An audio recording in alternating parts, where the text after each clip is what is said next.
miles a week to work. Well, it's only 20 miles to work and back, 5 days a week. Well, Bob Morecambe just coming into land there. And I must say many, many thanks to David Peters and Nigel Finlayson for allowing. Yeah, if you were in the car park and they're coming into land and get some fantastic shots. I've sat in the car the other day. I have. Yeah.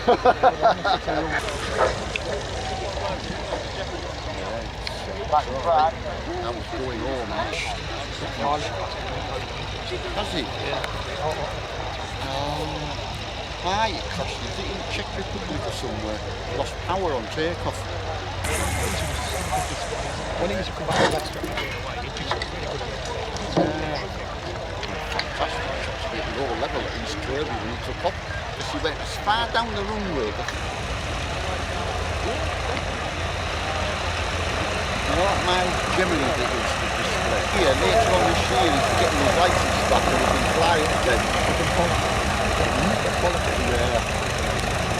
Nothing serious, but he's decided that when he got quality, he thought, well, I'm not flying as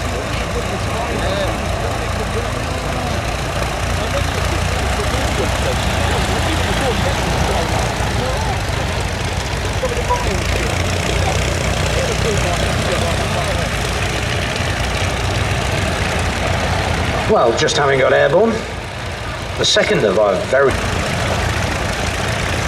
a rather wonderful piece of aviation history, this, and it was designed in Belgium, hence it quickly became known as the Tips. Worked for Avion Ferry before they built this beautiful little aircraft. This aircraft, being brand new, cost you 200,000 Belgian francs.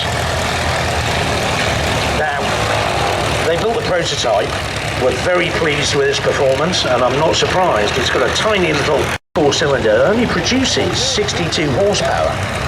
But this little aeroplane's got a maximum speed. Beautiful little thing. But of course, given the fact that it was, well, essentially 10 times more expensive than other aircraft that were available, they only ever built 6 of them. 3 of the 6 Ernest Tips, made the decision that the aircraft simply wasn't going to be a commercial goer. It's really sad. So the 3 unfinished airframes were sold to a Mr. David Heaton in Yorkshire, alongside one aircraft that was converted from the pre-war design that this was developed from, called the Tipsy Trainer. Of that group of 7 airframes is the one you see here, of Alpha Papa India, first flown in the United Kingdom in August 1957. 65 horsepower for its day and age.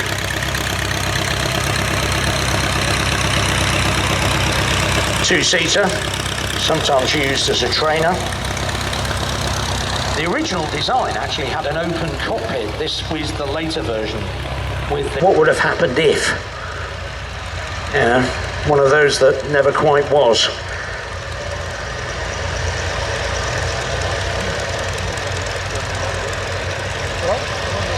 In 2,100 hours. That's near Ely in Cambridgeshire, to keep it as original as possible, even when it was under restoration.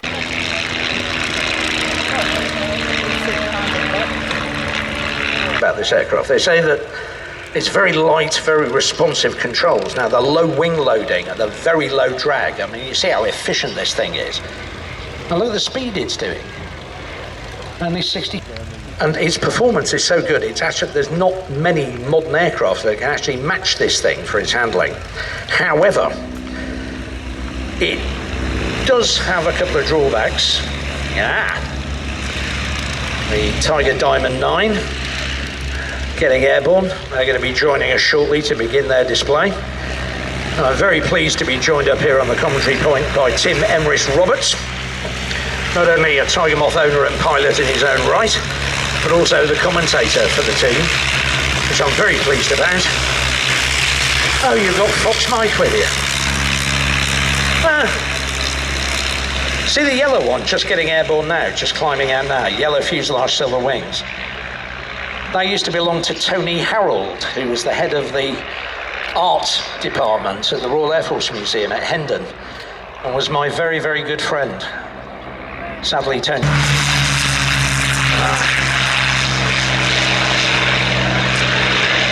And behind the 9 Tigers, the first of our Hawker Hurricanes getting airborne.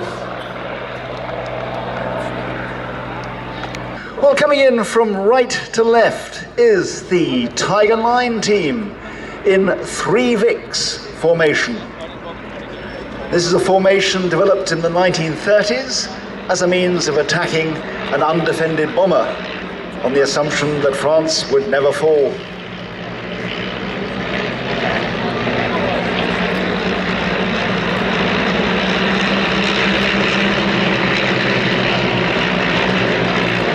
Firepower of 3 aircraft onto a single target. Anyway, this won by the Red Arrows. Now the 3 Vics have closed up, so get your cameras ready as they come from left to right in box formation.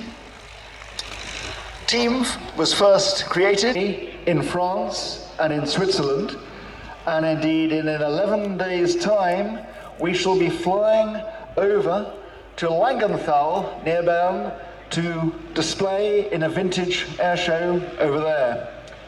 Now these aircraft only have a 200-mile range, and so that will involve 6 flights to get out and 6 flights to come back. So there they are, running in from left to right in box formation. As the team commences its display.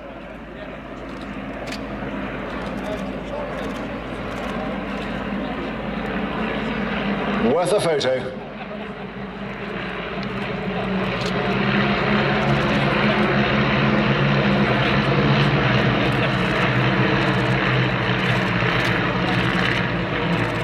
The team is proud to be sponsored by Poolies, the flight equipment specialists, and the team is led by Jeff Milsom, former RAF fighter pilot, flying Phantoms, and later a captain on British Airways Airbus A320.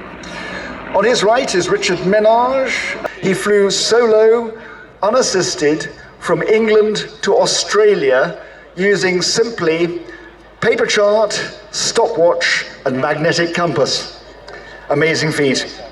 On his right is Mike Vasey, co-founder of Vintech, based here at Little Gransten, a private pilot who owns 2 aircraft, and he was indeed a member of the former Diamond Mine team, upon whose shoulders the new Tiger Line team is based. The Diamond Mine famously firing in the 1980s and 90s, and really set the mark by which the Tiger Line have now followed. So here the team come in from right to left in Big Vic formation.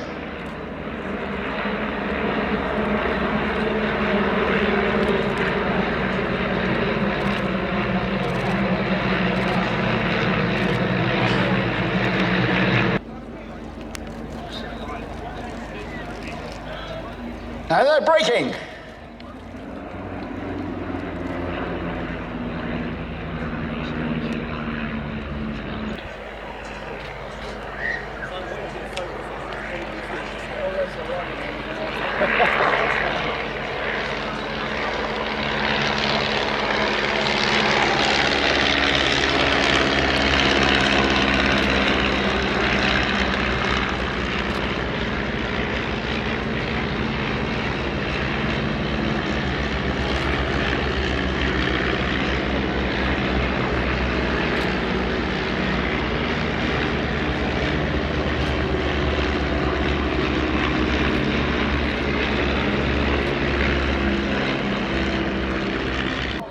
In the lead, it's Easy Tiger. Easy Tiger, 2-1 favourite, ridden by Peter Finch. Followed closely by the Haviland Boy at 5-2, ridden by Peter Green. Next, it's I'm the Leader, written by Jeff Milsom. Then it's Doctor's Orders, written by Dr. Jeremy Radcliffe. Then it's King's Speech at 9 to 2, written by Tom Milsom. Next is Golden Oldie at 6 to 1, written by Mike Vasey. And coming in now, it's Mélange à Trois at 9 to 1, written by David Sister. Later. Knows this team very, very well indeed.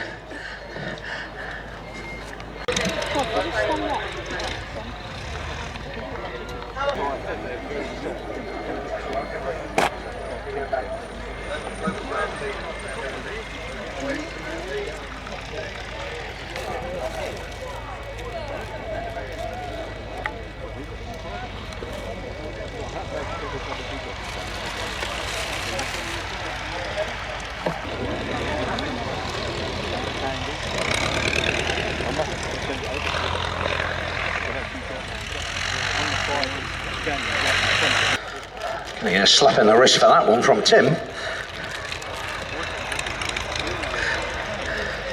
Very shortly on the stage at the base of the commentary point. So if you want to take part in that, or if you want to watch that, please do come round to the Hawker Hurricane V7 497. Being flown for us today in his second appearance at this show by Ian Austin.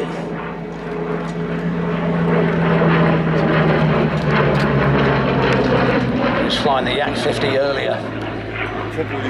So a very different proposition on about the Supermarine Spitfire, which is really weird. Spitfire did not win the Battle of Britain. This aircraft did. Shot down more German aircraft than all the other defences put together. A product of the Hawker factory under the design team headed by Sidney Cam. But there are a number of secret parts of the Hurricane, which is why it was such a success. The first of these was designed by Fred Sigrist. Fred Sigrist was the factory manager for Hawkers. And basically, he took a piece of metal tube, beat the ends flat with a hammer and drilled a hole in them, which meant that you could bolt the pieces of tube together and not weld them. Now, Spitfire took time and workshops. Repairing a Hurricane you could do in the field. What did this mean? Well, it meant that it was there when we needed it. Very quick to repair, very lightweight, but very structurally strong. Just an amazing aeroplane. Spitfire, Hurricane, they were mounted very close together in two batteries of 4, one in each wing, made it an absolutely rock-steady gun platform. Vital requirement when you're trying to shoot down other aircraft. The other secret of the Hurricane was designed by Roy Chaplin. And isn't it funny? Tubes joined in the middle by a web. So basically it's two tubes with a spar running along the middle of both of the tubes. Now that dumbbell spar was the secret of the lightweight and very, very strong design of the Hurricane. There were a number of people who said that it was obsolete by the time the Second World War started. They changed the two-bladed wooden propeller for a three-bladed variable pitch prop. They added self-sealing fuel tanks, armour plate in the cockpit, and you got what had to be one of the toughest aircraft ever. I mean, it's said that the best compliment comes from your enemy. And Adolf Garland, who was the head of the Luftwaffe fighters, actually said of the Hawker Hurricane that you could shoot all your ammunition into a Hurricane, you could have big... So obviously it was made up of a massive number of spare parts. It's quite a compliment from a man who tried to shoot down as many Hurricanes as possible. But there's something very British about this fighter. It's tough, it's rugged, it's simple. And then held the line in the Far East, in India and Burma. A long time before more advanced, more modern types were available, the Hurricane had already done all the serious fighting and won the battles. And it's interesting to note that Hurricane shot down more enemy aircraft than any other type during the whole of the Second World War. And yet some people said it was obsolete by the time of the Battle of Britain. I don't think so.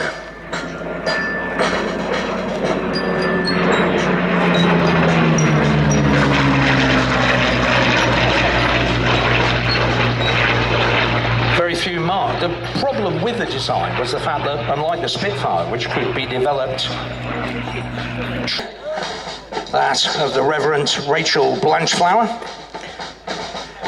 who will be conducting the service of remembrance here at the base of the commentary tower. So, ladies and gentlemen,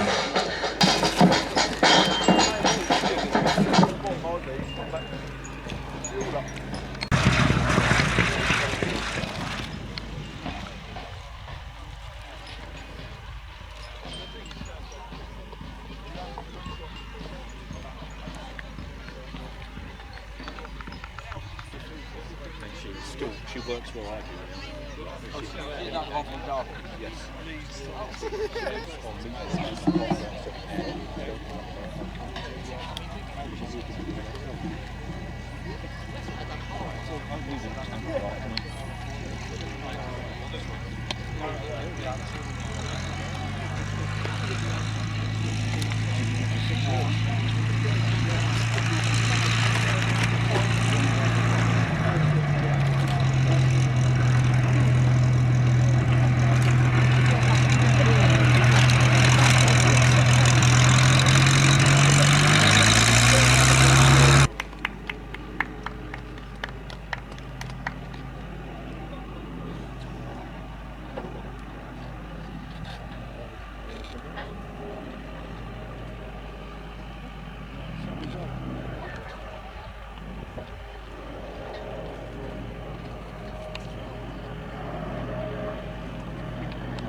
When you go home, tell them of us and say, for your tomorrow.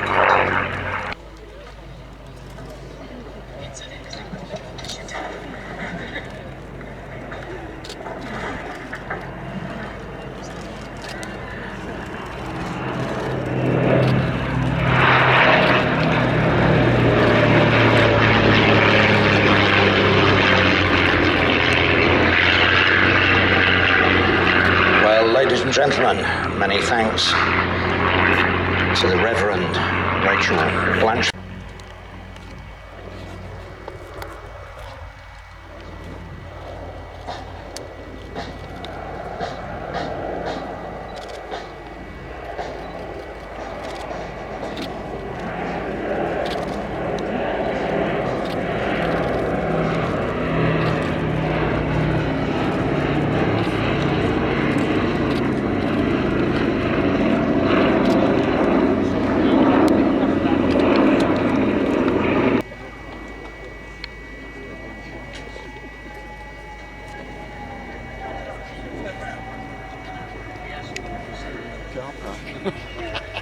So, ladies and gentlemen, a somber moment of reflection. I'd like to add two names.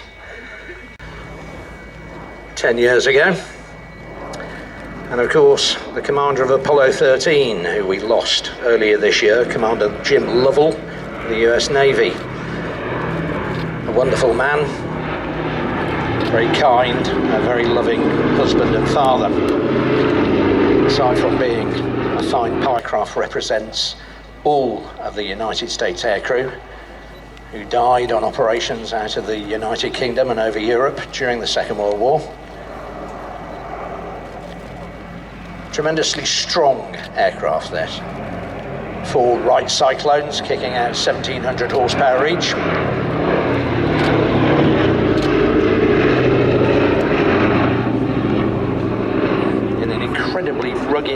some of the photographs you'll see of aircraft coming back with. We tried it in 1939 and 1940, and we lost an awful lot of aircraft. The Americans, however, took a different point of view. They armed this aeroplane with no fewer than 13 machine guns. 2 in the turret under the nose on the G model. On the earlier models, that turret wasn't there. They had 2 cheek guns, one on either side of the nose. Turret just behind the cockpit. The ball turret hanging down under the fuselage, just after the wing. So there wasn't any angle that you could approach this aircraft from if you were going on a much shorter mission. Colonel Carl Spatz said of this aircraft, without the B-17, we would have lost the war. Quite a remarkable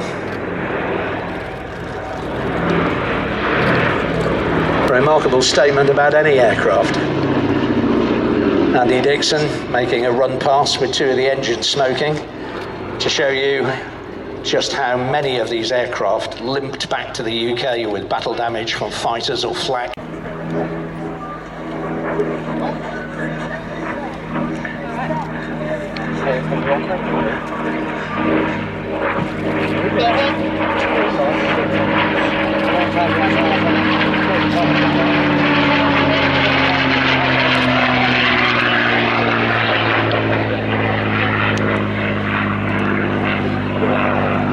And now joining us,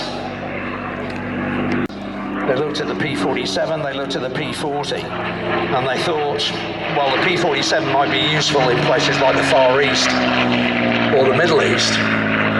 It wasn't really agile enough. I mean, it was 7 tons, the P-47. It wasn't really agile. American companies, if they could come up with a new fighter design. Now, if you imagine North America were already very busy. They were building the T-6 trainers, they were building the B-25 twin-engine bomber. Well, they turned around and said, yep, we can design you a new fighter. 107 days after the order was received. Fin and rudder, very streamlined fuselage, but massive internal fuel tanks, and that was the key to the Mustang's success, its sheer range. Armament, pretty standard for a US fighter of the day, 6 50 cal machine guns. For ground attack missions, you could also add 500-pound bombs on trains and tanks. And that's what gave the aircraft the ability to escort the bombers all the way to their targets, no matter how deep in Germany they were, but they could escort the bombers all the way to the target and back. And as a result, the bomber losses dropped rapidly. We initially used it for low-level reconnaissance and ground attack with squadrons like No. 2 Squadron of the Tactical Air Force.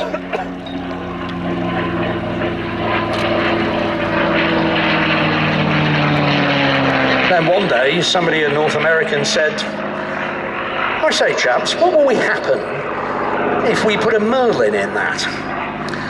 So they tried it, and that's where the Mustang C, the Mustang Mark III, and the aircraft you see here, the Mustang Mark IV or the P-51D, was born. And it changed the fighter completely. It was a later version of that aircraft that were just coming out, Focke-Wulf 190D and the TA-152, and was even known to be able to catch the world's first operational jet fighter, the ME-262. In fact, a number of combats occurred between piston-engine Mustangs and jet-engined ME-262s, where the Mustangs came off the victor. Somebody just asked me to explain why it's called P. B for B-17 obviously is bomber. P stands for pursuit. The Americans didn't call them fighters, they called them pursuit ships. That didn't change until the US Air Force was formed after the Second World War. It was the US. Because Rolls-Royce were maxed out building Merlin engines for us. the Packard Automobile Company got the license to produce the Merlin in the United States. Most of the Mustangs being powered by Packard-built Merlins, and indeed several models of Spitfire, such as the Spitfire 16. The American production case 650 cal machine guns was settled on because the 50 cal was just a remarkable weapon. It basically was firing a cannon-sized slug, but it was firing it at machine gun rates, which made it tremendously destructive.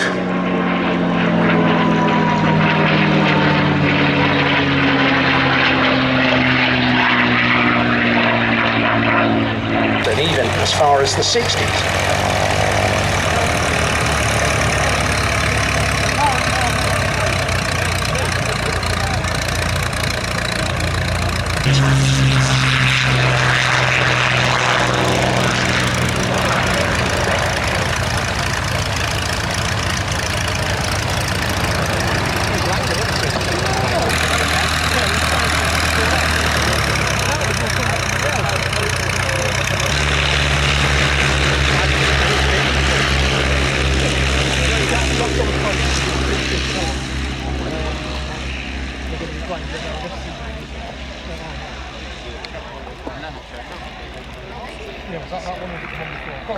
Owned by Flight Lieutenant Henry Lardner Burke, a South African pilot, who achieved 3.5 confirmed victories in this aircraft during the very intense combat over the next month, including the downing of one of the brand new Focke-Wulf FW-190s. After his service with the RAF, he was transferred to the Royal Netherlands Air Force. Saw further action during operations in Java. Was eventually transferred to the Belgian Air Force before retiring finally from active service in 1956.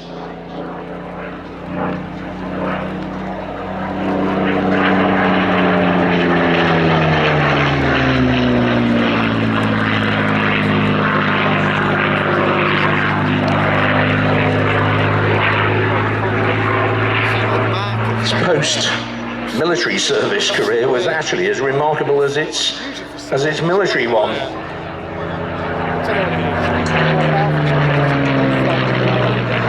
Took part in such famous. It was after it was transferred to Spitfire Productions Limited, where Ray Hanna, the legendary display pilot, got his hands on it.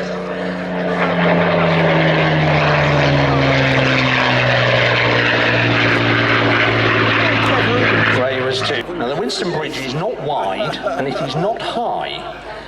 In fact, the width of the bridge is very little more than a Spitfire's wingspan, but Ray actually flew under it for the television series A Piece of Cake. Oh, boy, did they have a lot of cameras on that shoot.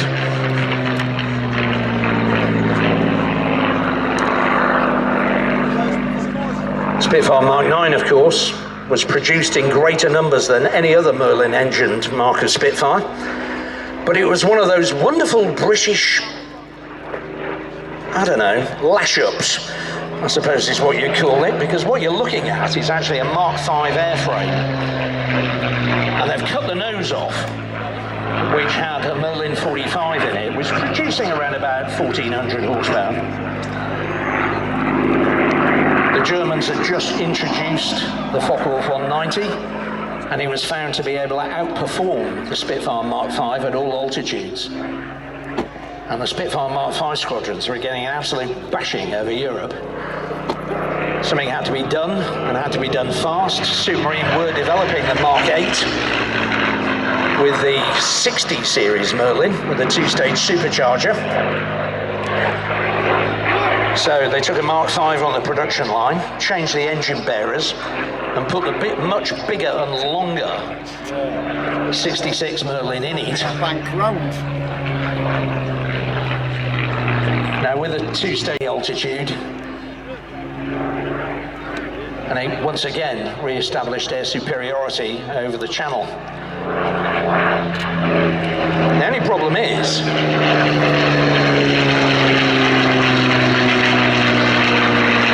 is not only the 60 series Merlin longer underneath the tailplane you can take off, and if you look in it, you'll find a huge number of lead weights just to balance the airframe. It's perfectly true, as I said. However, it turned out to be such a hyper. Standard Mark 9, fitted with two 20mm cannon and four 303 machine guns. There was also a version, the Mark 9C, that was fitted with a universal wing. And you can put a variety of guns in that, including two 20mm and a pair of 50 cals. It was also stressed for hard points under the wings. You could carry a pair of 250 or 500 pound bombs under the wings. We had all these troops and all these airmen in France after D-Day. And I used to know Ginger Lacey, Jim Lacey. He was a Battle of Britain pilot and he was an extraordinary man. He was still flying as a flying instructor up in Yorkshire as far as the 1980s. That's where I got to know him. I learned to fly in Yorkshire. And Jim said, the problem was, the French wouldn't know a decent pint of bitter if you poured it down their throats from a golden tankard. So we had to solve this problem. Troops in France couldn't get a pint. So they adapted the bomb rack. The Spitfires were carrying kegs of beer across to France for the troops in France. And I love that. That's such a very British Forces thing to do. To commemorate that, and I'll take my hat off to them for this, Airfix have recently reissued their beautiful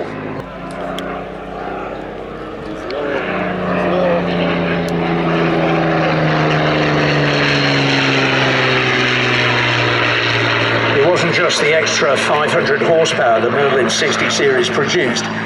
It was also the fact it had a two-stage super. It seems twice as hard. This one wasn't.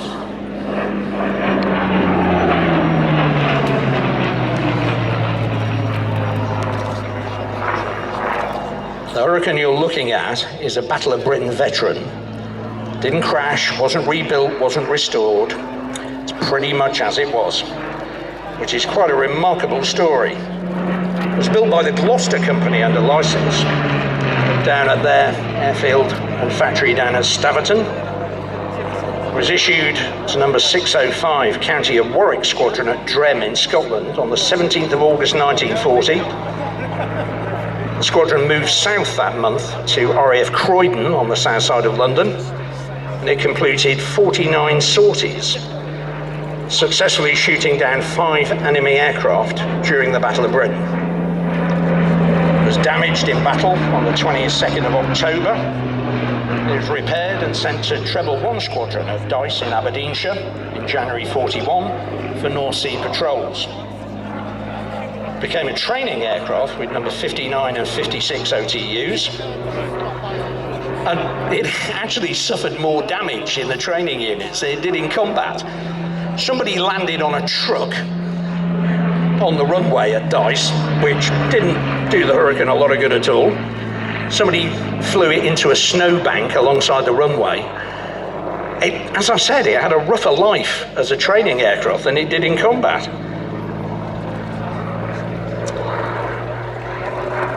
It was dismantled and crated at Cardiff and sent to India as a training aircraft. But it was never used in that role. It remained in its crate in Bombay until 1947, when it was donated to the Varanasi University for use as an engineering training airframe. And it was left outside in pieces. Now, that's where Peter Vasher found the aircraft. Realising what he'd found, he started negotiations in 1996 to bring the aircraft back to the UK, which he successfully did in June 2001. 3 years later, on the 23rd of December, it flew for the first time post at White Waltham and is maintained by the Aircraft Restoration Company at Duxford.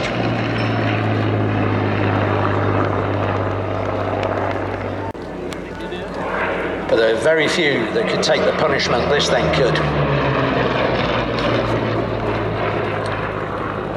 As I said, because of the limitations of the airframe, it is standard 8 303 machine guns.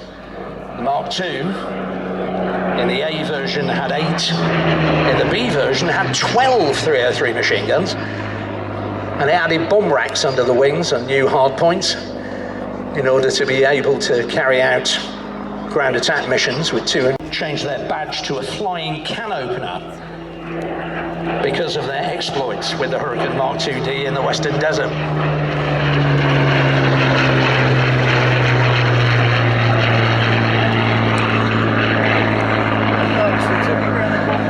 Mark IV and a bigger engine, more armour plate.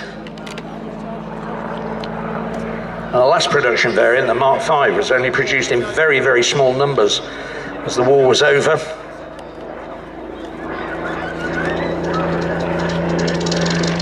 And the Royal Air Force were winding down.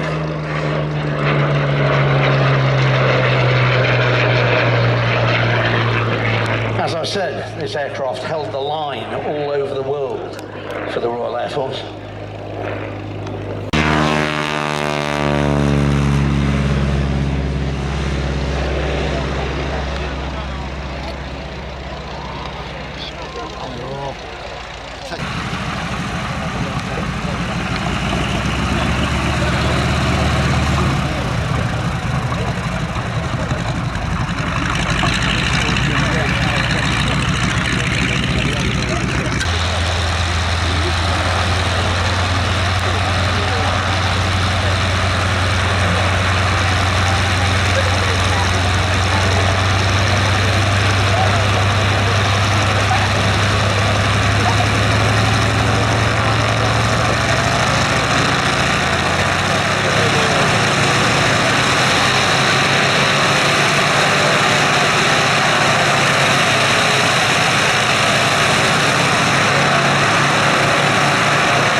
Just going to go into the hold for a moment while we see 2 incredibly rare aircraft. Second, for the Spartan Executive, for which these are 2, was natural metal, as you see in the lead aircraft. The second one, it's either a Luton outbound or a Stansted inbound. Either way, I think he's lost.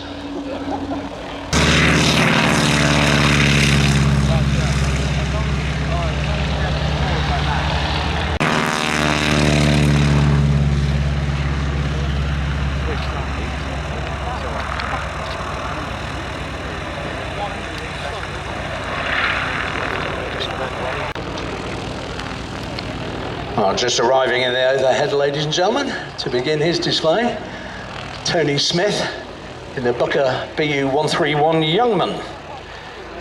Literally means young man in German.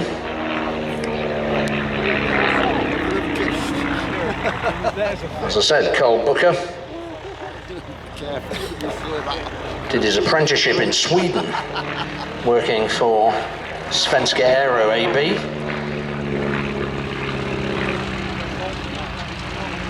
Came back to Germany in 1934. Sorry, in 1932, and started his own company, Booker Aircraft, based at Berlin, at the old Johannisthal Airport, northeastern edge of Berlin.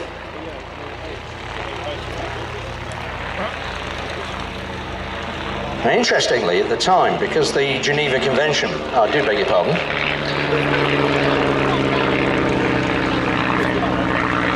the Versailles Treaty, was still in force, Germans were not allowed to have an air force. So they had the Deutsche Luftversportband, or German Air Sport Brigade, or whatever you want to call them. Essentially, it was a way of hiding the fact they were building up an air force and training military pilots. And the first deliveries of this aircraft were made to the DLV during 1934. A number of them, painted with the Olympic rings, took part in the ceremonies surrounding the 1936 Olympics in Berlin. And as you can see here, not like a tiger moth, is it? 30 that you'll find in a tiger moth, in a Herth HM504 inverted air-cooled engine. Maximum speed of 114 miles an hour. But what made it really popular as a trainer is the fact that the landing speed, the approach speed on this aircraft was only 51 miles an hour.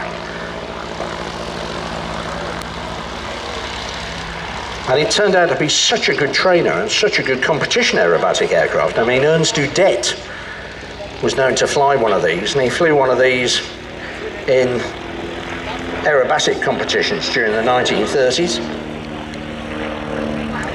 Quite something.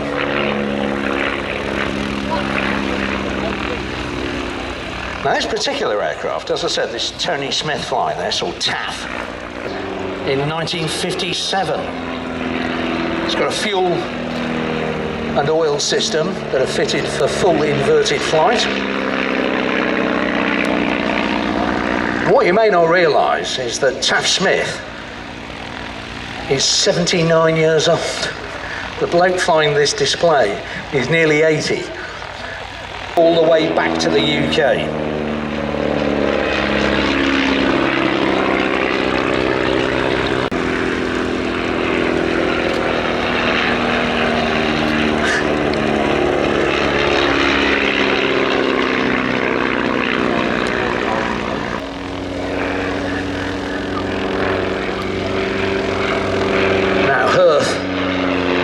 Other companies have come up with ways of fixing that. So even with carbureted engines,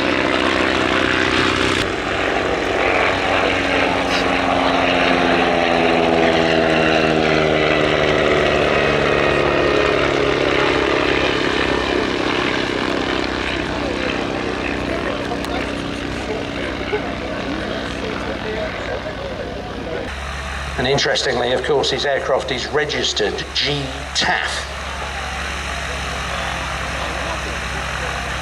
Good Lord. Peter Bowness, I live and breathe.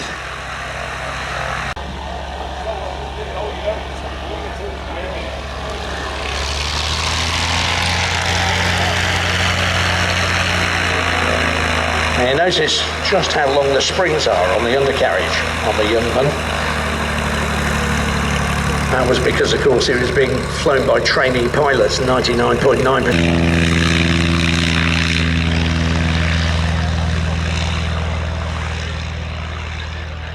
Just getting airborne now, the North American Navion. Again, we'll be seeing him display later on, after the two Spartans have come in to do Tactical Classic. We bring you the man behind the magazine.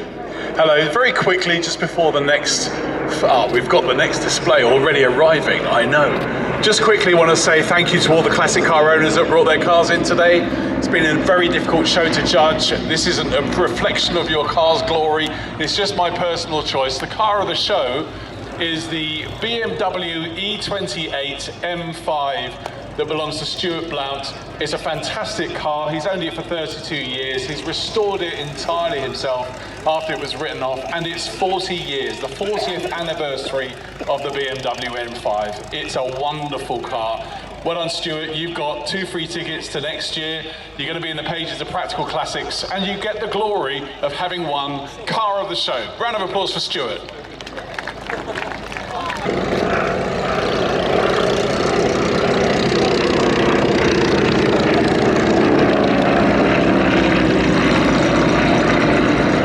Well, thank you very much.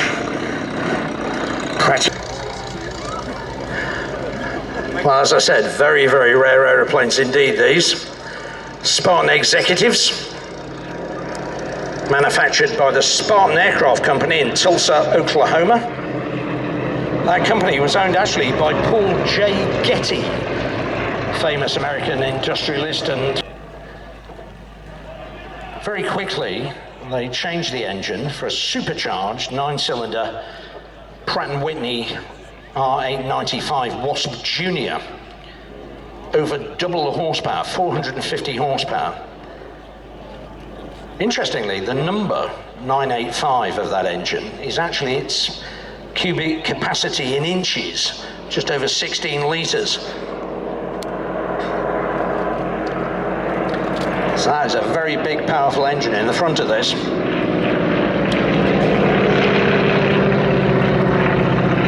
Now, what to the UK by owner Nigel Pickard in 2008 and 2009.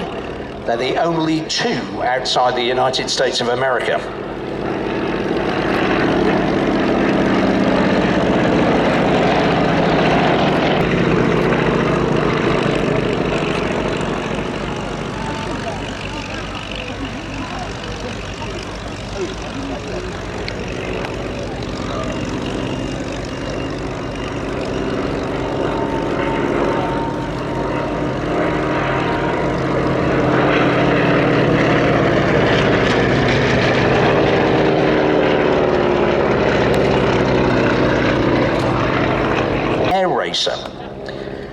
This aircraft actually quite embarrassed the United States Air Force, because it turns out that with its maximum speed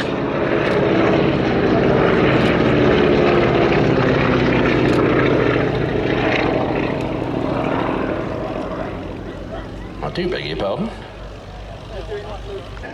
Now, when you have a light civil aircraft wanging around outrunning your fighter force, it's not a good look, it really isn't. As I said, the grey painted aircraft used in, amongst other races, it came 6th in the 1938 air race.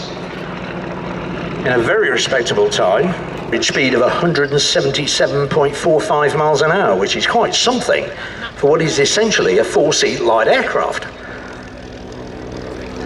This particular aircraft, the grey painted one that is, appeared in the John Wayne film Overland Stage Riders, a 1938 Republic Pictures movie. Described as not one of his best. Worth it for seeing this aircraft, but he purchased the 19th aircraft on the production line, and he fitted it with a throne in the back. Yeah, actually had a throne seat in the back. I suppose if you're king, you can round between his various industrial interests in the United States.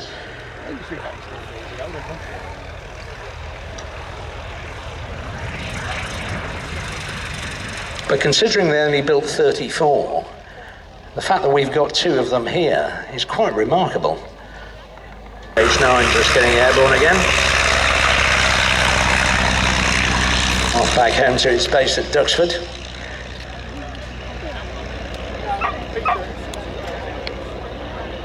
That's one of the things that really gets me about air shows at the moment.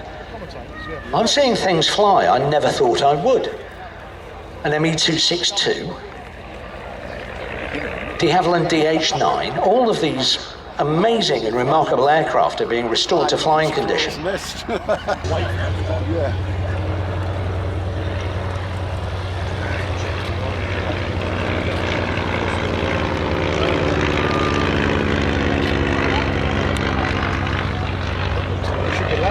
People call it a North American Navion, and some people call it a Ryan Navion, but it depends on which one you're talking about and when it was built.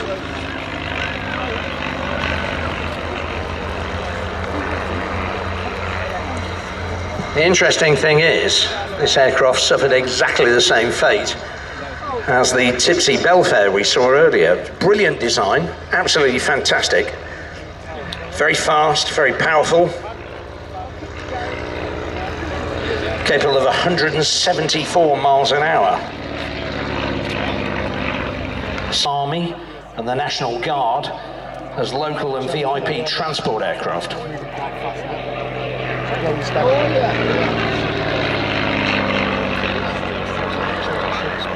Now,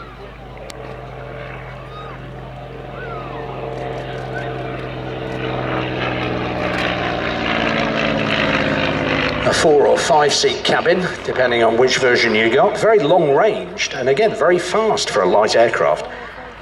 But it simply couldn't compete with the fact that there were so many ex-military aircraft going cheap, and nobody wanted to buy a new aircraft.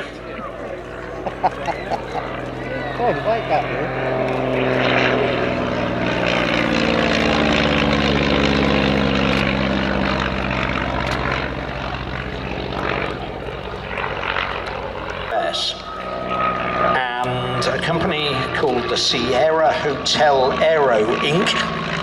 of South St. Paul, Minnesota, has purchased both the type certificate, the tooling, the data, the molds, and everything you need to put this thing back into production.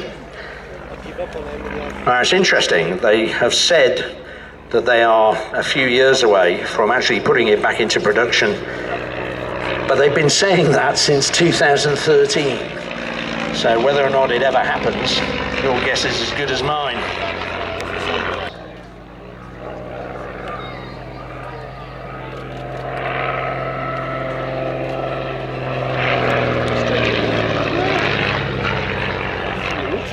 And some of the other more modern light aircraft types.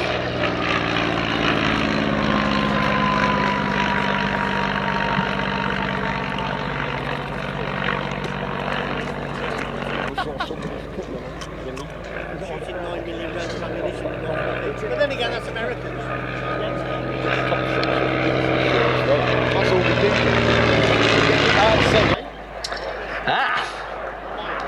Our one and only jet aircraft display here today, since he couldn't fit the jet engines to the pits. This is David Gibbs, the Jet Provost T Mark V.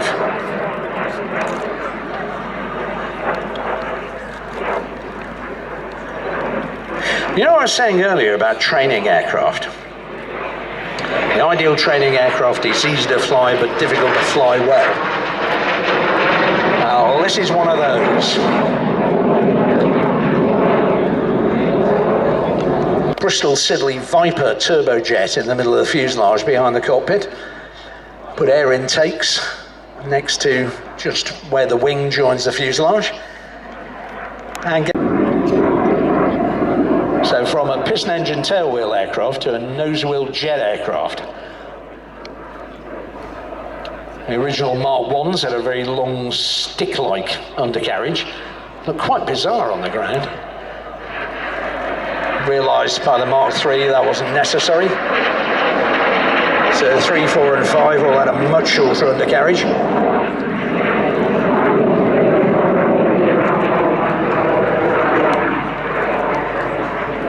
So pilots joining the Royal Air Force would start their initial flying training on aircraft like the Chipmunk, or later on the Bulldog, and they go on to this, their first jet, above 10,000 feet. That was solved in the Mark V with the introduction of a very much bulged canopy with a fully pressurised cockpit. You can see that hump over the cockpit.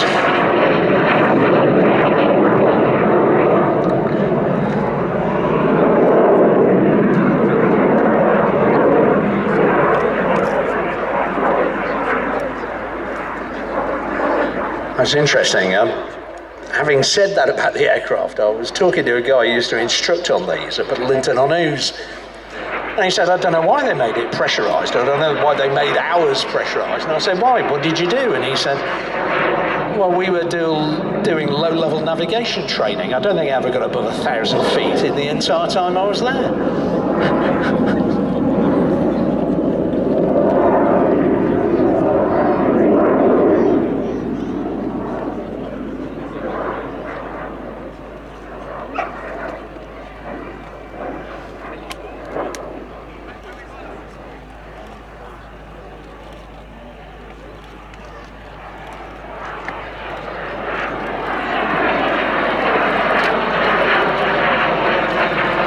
This particular aircraft, built by the British Aircraft Corporation at Wharton in 1970.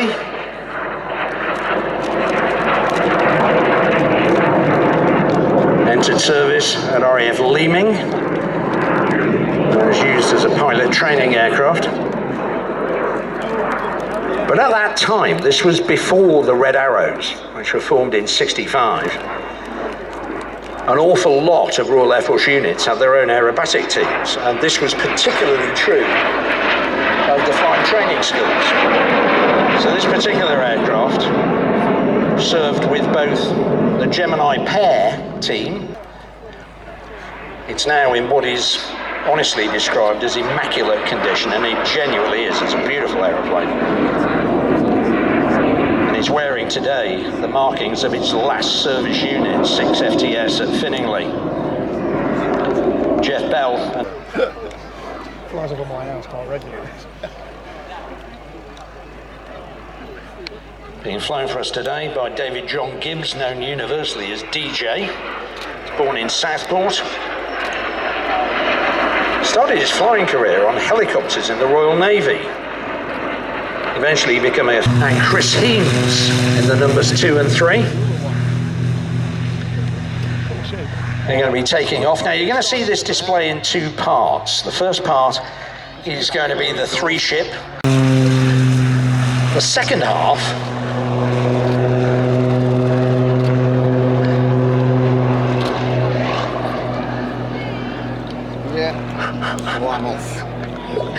it is quite astounding. You can see the dotty smoke trail.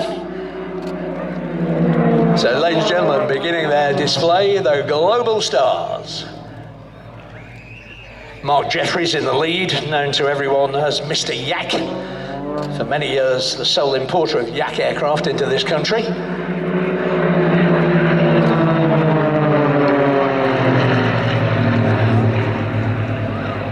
Very experienced airshow pilot, and of course competition aerobatic pilot, forming the team to take advantage of the performance of the new Extra 300 series of aircraft.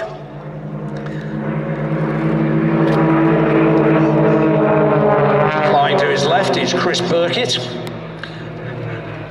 Chris, you may remember, did a remarkable display in Extra 300 where he flew alongside a scale radio control model.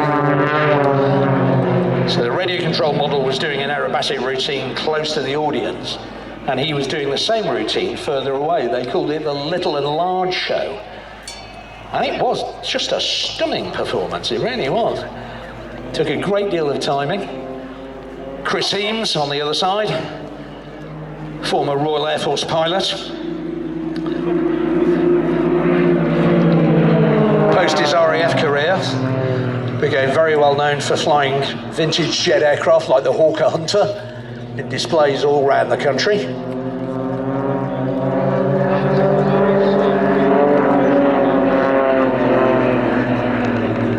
The Global Stars.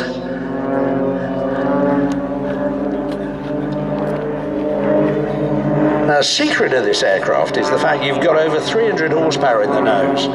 But as I said, it's all carbon fibre and glass fibre. It doesn't weigh anything.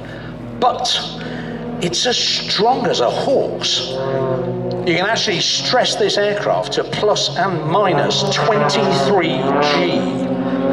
Now, if you consider the most G a human being has stood is 16 G. Now, that's in a specialist medical centrifuge.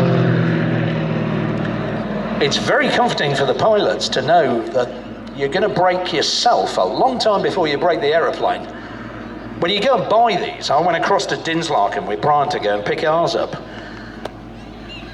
Walter Extra, the guy behind the company, jumps up and down on it. And he says, "See, your camel breaks this." I thought he was joking at the time, but he really wasn't.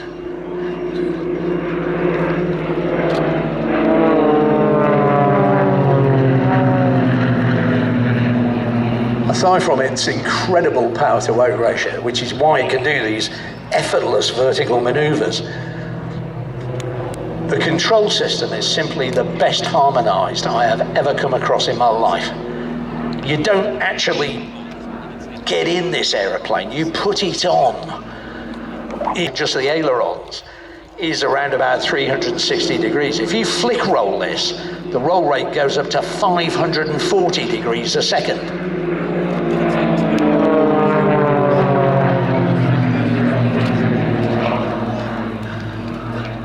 Oh, Chris and Chris braking off. Mark pulling up to the vertical. Into a flat spin on the way down. The reason the smoke is dotted, by the way, it's actually controlled by Wi-Fi between the three aircraft. And it turns out we have today. Opposition cross by Chris and Chris. As he's pushing over into a Lomsonay and letting it decay and dropping out of the bottom of that.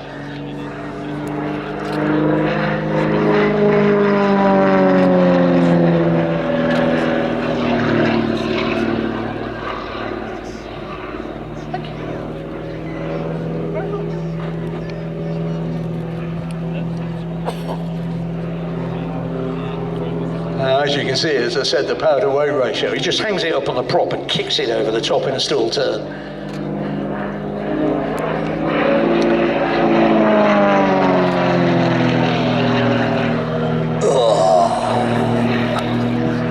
Outside knife edge flick. Ouch, that hurts. Well, it doesn't actually. The weird thing is, there's not a lot of G in that manoeuvre because you're sitting in the middle of it and the aircraft's going round you. So essentially what you do to do that is you unload the aeroplane to 0G, you kick on full rudder to turn the aircraft sideways, and then you push the stick all the way forward and it goes end over end going sideways. A knife edge flick it's called, inverted. In a mirror pair running in. Mark pulling across to pirouette around their combined smoke trail.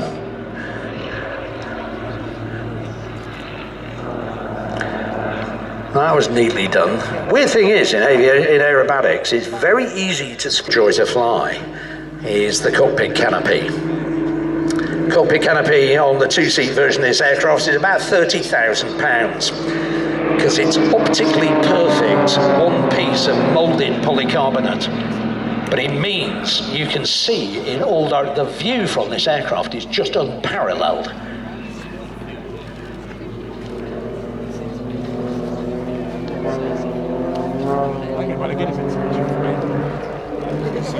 Now you'll notice that Mark has turned his smoke off at this point. Now the reason for that is the smoke oil tank on this aircraft isn't that big, and he's not doing one display today, he's doing two. So he's starting off in the formation display, as I said here. He's then going to go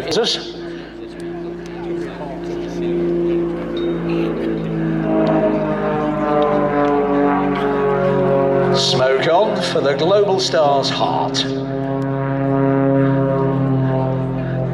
Mark wanted me to tell you that this is with love to everybody who's come here to support this event today. Thank you so much.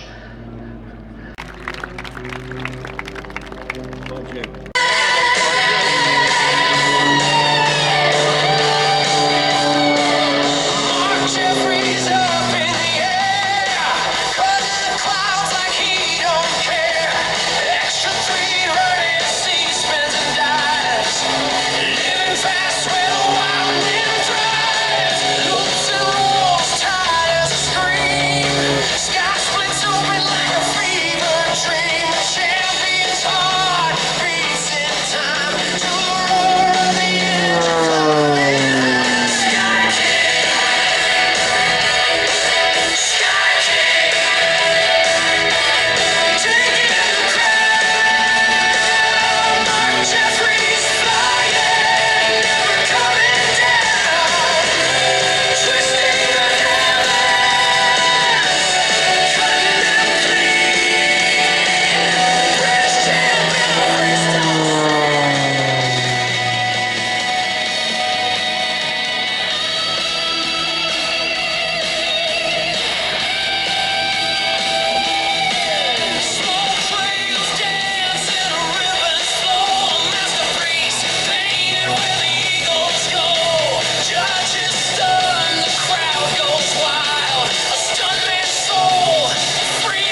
Oh, it's really interesting for me.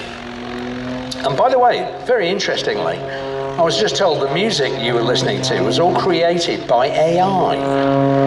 I didn't even know you could do that. I am getting old, aren't I? Now, I've been watching aerobatics. That really is quite something.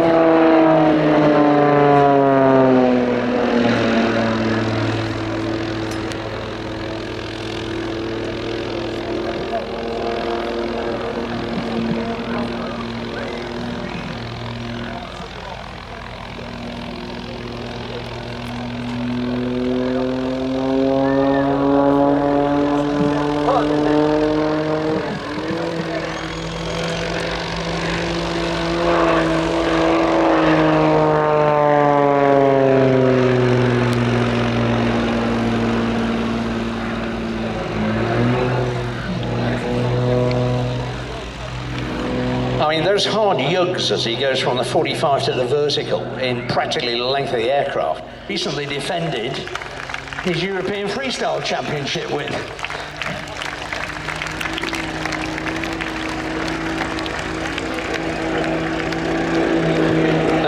You can see you waving and clapping, so he's giving you a wave back.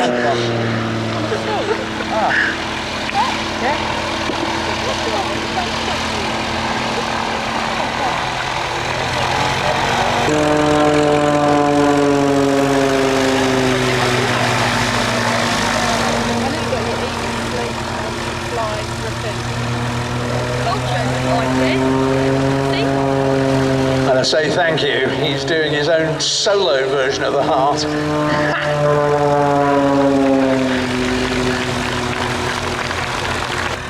There's an awful lot of people who work very, very hard to bring you this show, and it's wonderful to see so many people here enjoying it.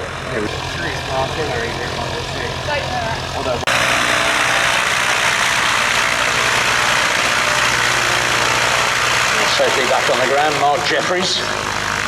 So many thanks to him, Chris Eames, Chris Burkett, the Global Stars, and Mark's solo display program now. And it's quite a special one. These are two Piper L4 Grasshoppers. As I said, they're basically Piper J3. This year commemorates the 80th anniversary of the end of the Second World War, first and the last. Now by that, I mean, a Piper J3 Cub was the first American aircraft to be shot down during the Second World War. And a Piper L4 Grasshopper. Ladies and gentlemen, thank you. A very well-deserved round of applause for Mark Jeffries there. He's got his helmet off now, so he can actually hear it. Another stunning show. Beautifully done. Well done, Mark.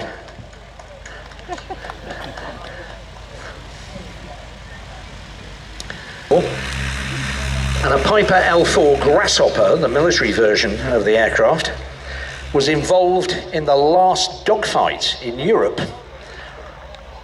Last dogfight in Europe wasn't between two fighters today.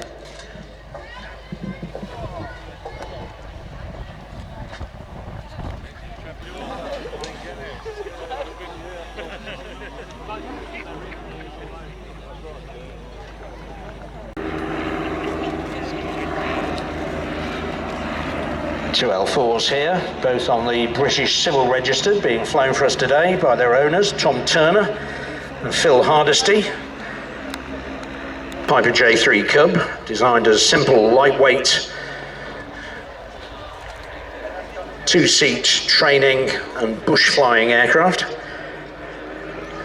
able to get in and out of very, very short strips because of its good low-speed handling properties and short field performance. Funnily enough, the Cub is the second most often compared, its popularity is often compared to the same reasons the Model T Ford was so popular. It's very, very simple. An employee of the Taylor Company, a certain Walter Jamino, actually altered the design. And when he saw the redesign, Taylor was so upset that he fired him. However, Piper realized that he was onto a very good thing with this new design, so he hired him back and was originally powered by, would you believe, a 40 horsepower engine. And in 1938, one of these would cost you just $1,000. Brand new, straight out of the factory.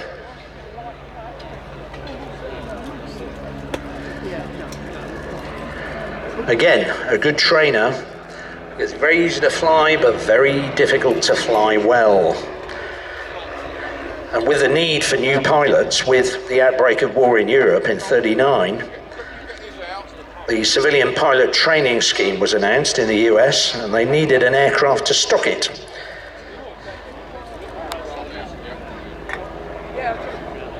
Now, up until 1940, 3,016 Cubs had been built.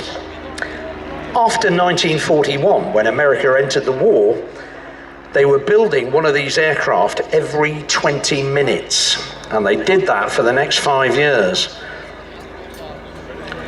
Now, I say it was the first American aircraft shot down during the Second World War, just before the attack on Pearl Harbor.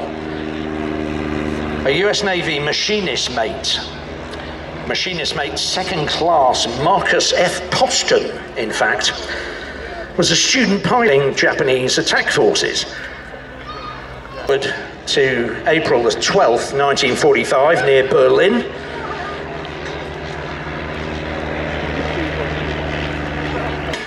Being flown by Lieutenants Dwayne Francis, encountered on a patrol over the Dieselstorch, opened the window aircraft, and in something out of a First World War Biggles book, they land and they save the German crew.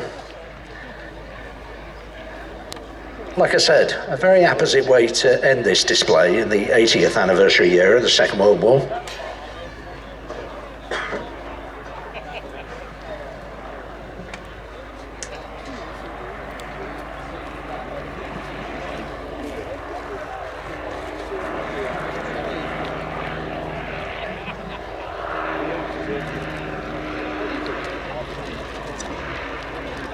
One of the interesting things about the Cub, you can fly it with the doors.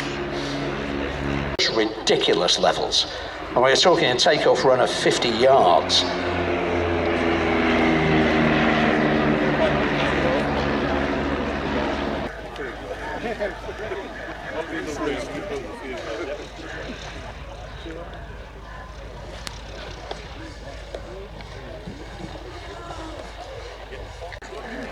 So a big round of applause for yourselves, ladies and gentlemen, if you don't mind.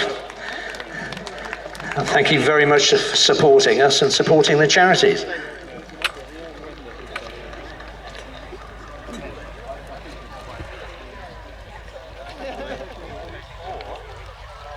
That's it, all done. I'd like that thing to start its engines up. Shall we come with you back? Yeah. Oh, I think.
That's alright. Tell me a bit about it, although most of his comments were centred on the bus price and the food on the Saturday night, but they said it's quite a good show as well though. Yeah, a lot of them come in and don't play, isn't it? Well, last time I came, the CRM flew, but it had a bit of an intercom. Covered for the earth around the launch.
Sunshine at that point. Sometimes it got a little bit shadowy, didn't it? But that was good.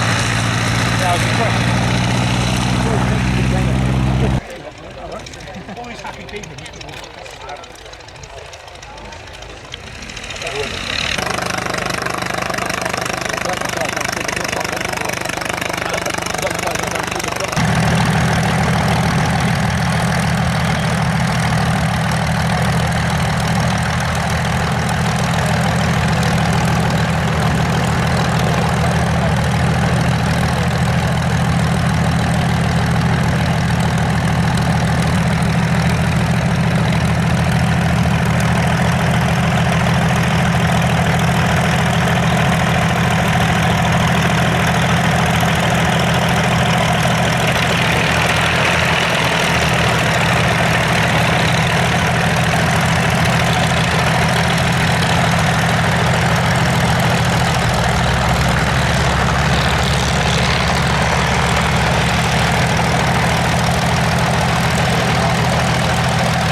F52 Connington, with like a Bush and Dosaf cars, wasn't it? And we saw it on the day.